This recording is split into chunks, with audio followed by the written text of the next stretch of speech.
দেখছেন। সুপ্রভিয়াস আসসালামু আলাইকুম। আমি এখন আছি লন্ডনের সিডনি স্ট্রিট। এই সিডনি স্ট্রিটে রয়েছে বঙ্গবন্ধুর স্ট্যাচু। সেই স্ট্যাচু এখনও দেখেন আপনারা দাঁড়িয়ে আছে সগর্বে। যদিও বাংলাদেশে এই 5ই আগস্টের পট পরিবর্তনের সাথে সাথে সেখানে অনেক স্ট্যাচু ভেঙে ফেলা হয়েছে, কিন্তু লন্ডনের স্ট্যাচু এখনও দাঁড়িয়ে আছে এবং আজীবন দাঁড়িয়ে থাকবে, এমনটাই বলছেন লন্ডনের স্ট্যাচুর ফাউন্ডার সাদিক ভাই। সাদিক ভাই, আসলে আপনি বলছেন যে এটা কোনোভাবে এটাকে কেউ ডিসপ্লে করতে পারবে না। অনেক ধন্যবাদ। এবং সেই সাথে এটা একটা লিগেল ডেভেলপমেন্ট, আইনানুগ একটা ডেভেলপমেন্ট করা হয়েছে। এটা এই দেশের সব আইন কানুন মেনে নিজস্ব প্রপার্টি দিয়ে করা হয়েছে, আইন কানুন মেনেই এটা করা হয়েছে। অনেক ধন্যবাদ আপনাকে। কিন্তু সেই সাথে আমরা যেটা দেখতে পাচ্ছি যে আসলে 7ই মার্চ এখানে লন্ডনে অনেক অনুষ্ঠান হতো, অনেক সেমিনার, সিম্পোজিয়াম এবং বঙ্গবন্ধু নিয়ে অনেক আলোচনা থাকতো, কিন্তু এবার সেই আলোচনাগুলো ম্লান হয়ে গেছে।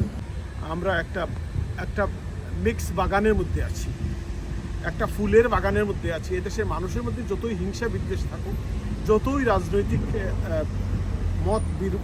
দ্বিমত থাকুক, কিন্তু মানুষের মধ্যে একটা আইন শৃঙ্খলার প্রতি একটা অগাধ ভালোবাসা শ্রদ্ধা আছে। যে বা যারা কয়েকদিন আগে 2024-এর আগস্ট মাসে যারা এইখানে রক্ত ছিটিয়েছিল বা লাল রং ছিটিয়েছিল, আমি তাদেরকে পুলিশ অ্যারেস্ট করেছে। আপনারা জানেন যে এটা আর্সেন অ্যাটাক মধ্যে পড়ে, মানে কারো বাড়িতে যদি অ্যাটাক করা হয়, রং দেওয়া হয় বা আগুন দেওয়া, এটা আর্সেন অ্যাটাক। আর্সেন অ্যাটাকের বিচার হয় যে যাবজ্জীবন কারাদণ্ড। যে এইটা করেছিল তাকে পুলিশ ধরে ফেলেছে এবং এটা কোর্টে প্রসিড হচ্ছে, মামলা চলছে, কোর্টের মামলাটা। এখন অনেক সময় শুনি যে আপনার কাউন্সিলে কিন্তু অনেকে বিপক্ষে, তারা বারবার এটা প্রশ্ন তুলছেন যেটাকে সরানোর জন্য। সেই ব্যাপার আপনার কোনো আছে কিনা বঙ্গবন্ধু স্ট্যাচু? এটা আসলে কাউন্সিলেরও কিছু করার নাই, কারো কিছু করার নাই। এটা একটা লিগেল ডেভেলপমেন্ট, আইনানুগভাবে এটা ডেভেলপ করা হয়েছে। একটা ফুল প্ল্যানিং পারমিশন নিয়ে প্ল্যানিং পারমিশন থাকা অবস্থায় এরপরে একটা হাইকোর্ট থেকে একটা যখন কাউন্সিলে এনফোর্সমেন্ট নোটিশ এসেছিল, এটা সরিয়ে ফেলা হবে যে ভাস্কর্য বড় হয়ে গেছে, এই সমস্ত নিয়ে একটা অ্যাপ্লিকেশন করা হয়েছিল। 5-6 হাজার মানুষ একটা অ্যাপ্লিকেশন করেছিল, সেইটাও মোকাবিলা করেছি আমি কোর্টের মাধ্যমে। মোকাবিলা করে কোনো সমস্যা এই এনফোর্সমেন্ট নোটিশটা স্কোয়াশমেন্ট হয়ে গেছিল যে এইটার কোনো ভিত্তি নাই, এটা ছুঁড়ে ফেলে দিতে হবে। যেই অ্যাপ্লিকেশনের ভিত্তি নাই সেইটা ছুঁড়ে ফেলে দেওয়া হয়েছে। আর এখন এটা লিগেলি স্ট্যান্ড আপ। জাতির পিতা বঙ্গবন্ধু শেখ মুজিবুর রহমান নিজের দাম্ভিকতা নিয়ে এখানে দাঁড়িয়ে আছেন লন্ডনের সিডনি স্ট্রিটে। এটা আজীবন থাকবে, যতদিন আমরা থাকবো, যত দুনিয়া থাকবে, এটা থাকবে। যদি বলতেন যে আজকে তো 7ই মার্চ, বঙ্গবন্ধুর ঐতিহাসিক ভাষণ, যে ভাষণের পরিপ্রেক্ষিতে আসলে বাংলাদেশ স্বাধীন হয়েছে, কিন্তু আজকে সেই 7ই মার্চ আমরা প্রবাসে দেখি না যে বঙ্গবন্ধু নিয়ে কোনো আলোচনা, কোনো সেমিনার, কেন এই জিনিসটা হচ্ছে যদি বলেন? আমি মার্চ জাতির পিতার সেই মোহনবাসী বাজিয়েছিলেন ঐতিহাসিক 7ই মার্চ 1971 সালে। বলেছিলেন এবারের সংগ্রাম স্বাধীনতার সংগ্রাম, এবারের সংগ্রাম মুক্তির সংগ্রাম, জয় বাংলা। আরেকটা কথা বলেছিলেন, আমাদেরকে দাবিয়ে রাখা যাবে না, যার যা কিছু আছে তাই নিয়ে প্রস্তুত থেকো।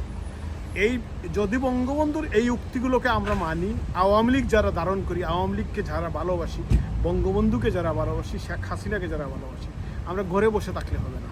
বঙ্গবন্ধুর এই উক্তি যথার্থ ছিল যে আমাদেরকে দাবিয়ে রাখা যাবে না। কিন্তু আমরা কি দেখছি এখন? আমি তো আওয়ামী লীগের হয়ে আমি বলতে হচ্ছে যে আমরা দাবিয়ে গেছি। এখন দাবিয়ে গেছি কিসের জন্য? আজকে ঐতিহাসিক 7ই মার্চ বহির্বিশ্বে বঙ্গবন্ধুর ভাস্কর্যে আজ থেকে গত যে দিনগুলো গেছে, সেই দিনে হাইকমিশন থেকে শুরু করে আওয়ামী লীগের নেতাকর্মী প্রত্যেকেরই এইখানে আনাগোনা ছিল, এখানে এসে ফুল দিয়েছে। আজকে কয়েকজন মুক্তিযোদ্ধা ছাড়া, কয়েকজন মানুষ ছাড়া এখানে এসে কেউ ফুল দেন নাই। আমি আছি, আমি জার্সি বদলানোর কোনো সুযোগ নেই, আমি বদলাইতেও পারবো না। আমি আওয়ামী লীগ করবো, আমার চামড়া থাকুক আর না থাকুক, আমি যেখানেই থাকি না কেন, আমি আওয়ামী লীগ করবো। আমি আওয়ামী লীগকে বুকে ধারণ করি। তবে আপনি যে প্রশ্ন হচ্ছে যে আসলে বঙ্গবন্ধুকে নিয়ে আজকে কেন সেমিনার আলোচনা নাই, আমি যদি বলি এটা যে আমরা কিছু সুযোগী মানুষ, সুযোগ সন্ধানী, হুযোগী মানুষ, কখন কি কোথায় কে হচ্ছে, মনে হয় সবাই একটু ওই যে গা ডাকা দেওয়ার চেষ্টা করছেন, জানি না। কিন্তু আওয়ামী লীগকে দাবিয়ে রাখা যাবে না। আওয়ামী লীগ আজ হোক কাল হোক ঘুরে দাঁড়াবে। জাতির পিতার সেই উক্তি, আমাদেরকে দাবিয়ে রাখা যাবে না, আওয়ামী লীগকে দাবিয়ে রাখা যাবে না, বাঙালিকে দাবিয়ে রাখা যাবে না। আওয়ামী লীগ ঘুরে দাঁড়াবে, ইনশাল্লাহ আবারও আওয়ামী লীগ বাংলাদেশের নেতৃত্বে আসবে।